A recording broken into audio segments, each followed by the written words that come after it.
All right, peeps, we've got Tuesday, July 21st. This is going to be a fun Metcon with 2 lifts with a gymnastics movement sandwiched in between.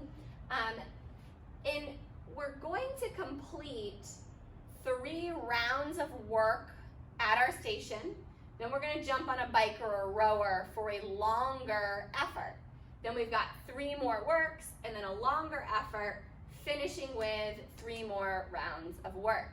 So this workout has a lot of different things woven in and will be a great overall test.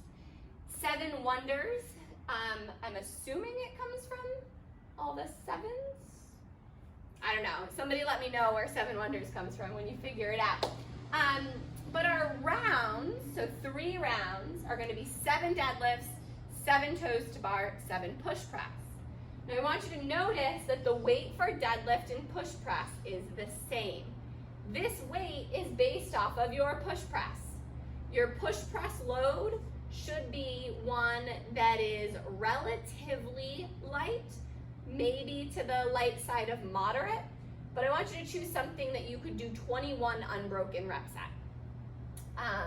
That means it's going to feel good and light for your deadlift, which means we want to have extra mindfulness around our back position for the deadlift. Sometimes when we're moving too quickly through the deadlift, that speed gives us the intensity that lets our form slip without noticing. So we want to be mindful there today. The bike or the row, okay? The row is the intention for this workout. So if we have a class that we have more than 8 folks at, then we will introduce the bike. But otherwise, the row is the preference.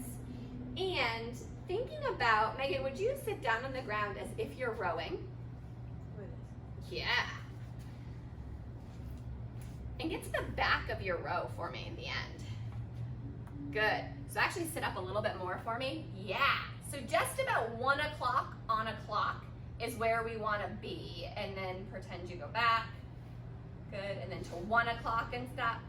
Good. And back. One more time to 1 o'clock and back. Good. Take a break. So what you notice at the end of her row stroke, you can get up. Yeah. We didn't rehearse this part. The end of the row stroke is we go just to 1 o'clock. So if we do a throw our shoulders all the way back, overextend, we're creating the situation where we have to do an extra sit-up every round, and we also have toes to bar. So instead of exaggerating the lean back today for the row, let's focus instead on driving with our legs, leave the core work to the toes to bar. So let's review movement. Let's start with deadlift. Give me 5 deadlifts. So take a peek at coach's back. It's staying nice and neutral. Her knees, they're staying back over her ankles. Woohoo! Deadlifts it is.